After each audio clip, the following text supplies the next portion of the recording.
Assalamualaikum warahmatullahi wabarakatuh. Sebelumnya saya izin memperkenalkan diri terlebih dahulu. Nama saya Bagas Setia Pambudi dari kelas Penyuluhan Peternakan dan Kesejahteraan Hewan 2A, Politeknik Pembangunan Pertanian Malang. Di sini saya akan mempresentasikan tentang komunikasi interpersonal. Komunikasi interpersonal atau disebut juga dengan komunikasi antarpersonal atau komunikasi antar pribadi merupakan komunikasi yang dilakukan oleh individu untuk saling bertukar gagasan atau pemikiran kepada individu lainnya. Dari beberapa yang akan saya jelaskan terkait dengan komunikasi interpersonal, yaitu ada 4. Yang pertama pengertian, yang kedua elemen, yang ketiga sifat, dan yang keempat sikap. Yang pertama pengertian komunikasi interpersonal. Menurut beberapa ahli, diantaranya adalah sebagai berikut. Menurut G.R. Miller dan M. Steinberg pada tahun 1975, komunikasi interpersonal dapat dipandang sebagai komunikasi yang terjadi dalam suatu hubungan interpersonal. Dan yang kedua, menurut Judy C. Person dan kawan-kawan, tahun 2011, komunikasi interpersonal sebagai proses yang menggunakan pesan-pesan untuk mencapai kesamaan makna antara paling tidak antara dua orang dalam sebuah situasi yang memungkinkan adanya kesempatan yang sama bagi pembicara dan pendengar.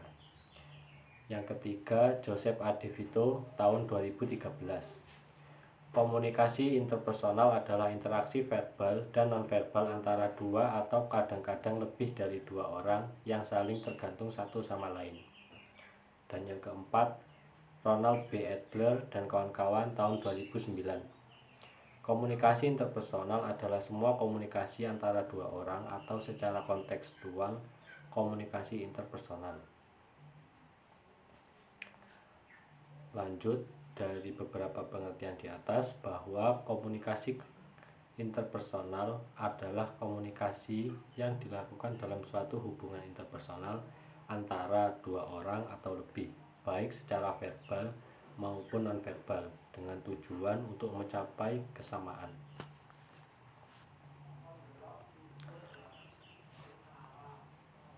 Selanjutnya, elemen-elemen dalam komunikasi interpersonal. Dari elemen-elemen komunikasi interpersonal ada 4 macam. Yang pertama pesan, message, media, channel, gangguan, noise, etika, dan ethics. Yang pertama pesan, message. Pesan merupakan sinyal yang dipandang sebagai stimuli atau rangsangan bagi penerima pesan dan diterima oleh salah satu indera manusia atau kombinasi dari beberapa indera manusia. Yang kedua, media atau channel. Channel adalah media yang digunakan untuk menyampaikan pesan yang menghubungkan sumber dan penerima. Media yang dapat digunakan bisa melewati sosial media untuk zaman sekarang, bisa juga melalui surat. Kemudian yang ketiga yaitu gangguan. Gangguan atau noise adalah segala sesuatu yang mendistorsi sebuah pesan atau hal-hal yang mencegah penerima menerima sebuah pesan. Kemudian etika. Etika merupakan komunikasi selalu memiliki konsekuensi, oleh karena itu dalam berkomunikasi selalu melibatkan etika komunikasi. Untuk gangguan komunikasi interpersonal, terdapat beberapa jenis gangguan, yaitu gangguan semantik, gangguan fisiologis, gangguan psikologis, gangguan intelektual, dan gangguan lingkungan. Kemudian etika. Setiap tindakan komunikasi memiliki dimensi moral, apa yang benar dan apa yang salah. Dengan memahami elemen-elemen penting dalam komunikasi interpersonal, maka kita akan dapat memperbaiki kompetensi serta keterampilan kita dalam komunikasi interpersonal.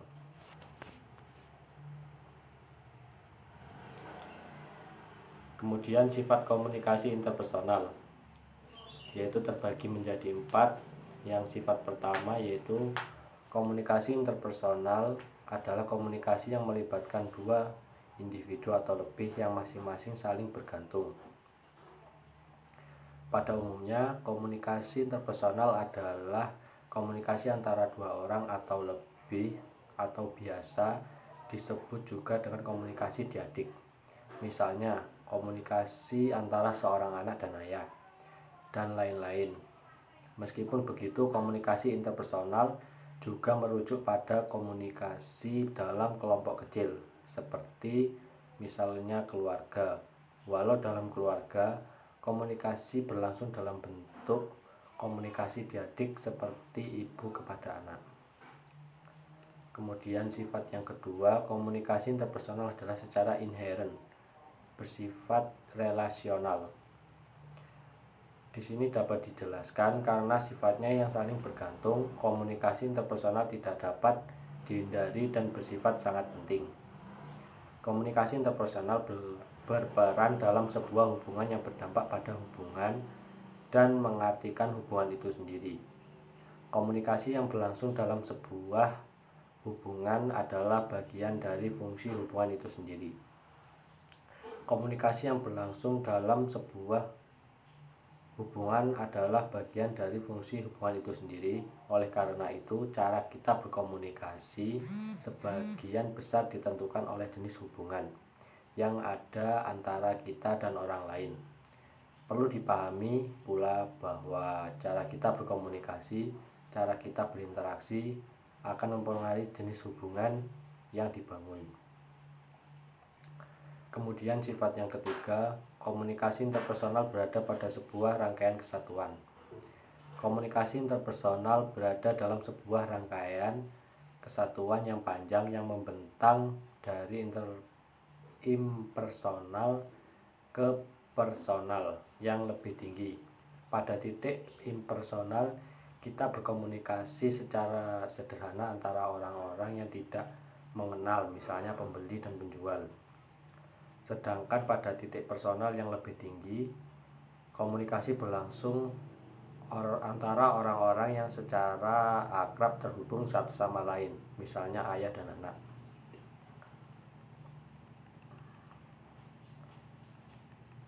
Kemudian komunikasi interpersonal melibatkan berbagai pilihan.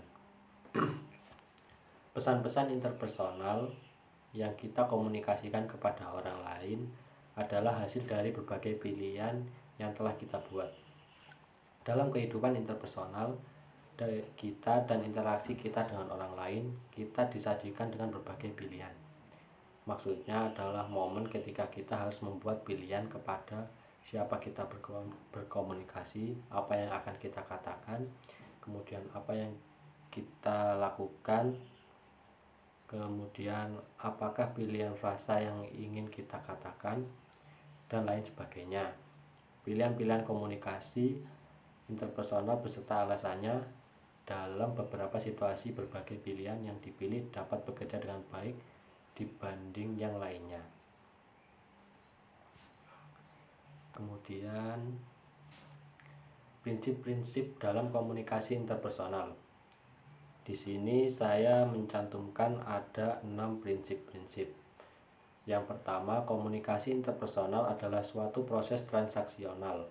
Komunikasi interpersonal adalah sebuah proses atau kejadian yang berkelanjutan di mana masing-masing elemen saling bergantung satu sama lain. Komunikasi interpersonal secara konstan terus terjadi dan mengalami perubahan. Yang kedua, komunikasi interpersonal memiliki tujuan. Komunikasi interpersonal memiliki 5 tujuan, yaitu yang pertama, belajar. Komunikasi interpersonal membuat kita dapat belajar memahami orang lain dan dunia secara lebih baik. Kemudian yang kedua, membina hubungan.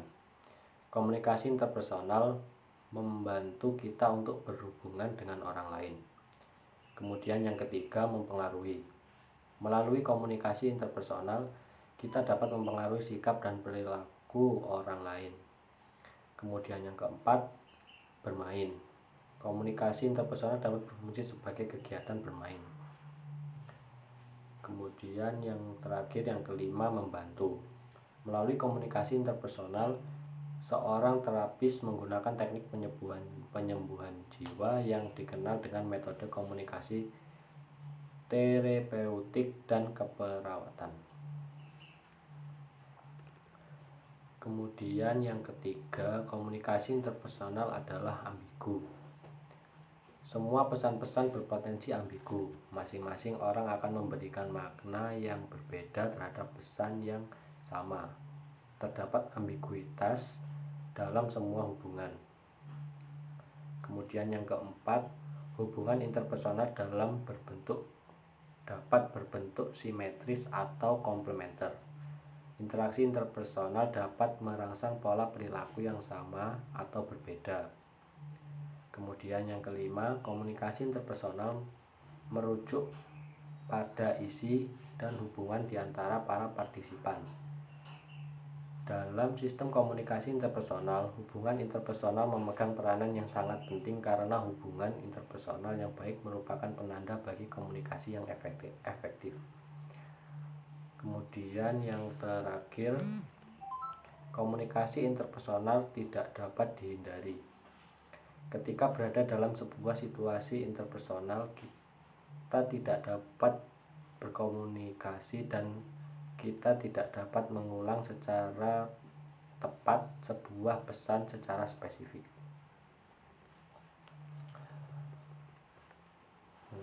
Sementara itu, menurut Paul Watzlawick, Janet Bevin, dan Don Jackson, terdapat 5 prinsip-prinsip komunikasi atau aksioma komunikasi yang dapat membantu kita memahami interaksi komunikasi interpersonal secara lebih utuh, yaitu pertama, kita tidak dapat tidak berkomunikasi. Kemudian yang kedua, setiap interaksi memiliki dimensi isi dan dimensi hubungan. Kemudian yang ketiga, setiap interaksi dimaknai dengan bagaimana interaksi tersebut diberi tanda. Yang keempat, pesan berupa simbol-simbol verbal dan petunjuk nonverbal. Yang kelima, pertukaran pesan bersifat simetris atau komplementer. Sekian yang dapat saya sampaikan dari presentasi tentang komunikasi interpersonal. Kurang lebihnya saya mohon maaf. Wassalamualaikum warahmatullahi wabarakatuh.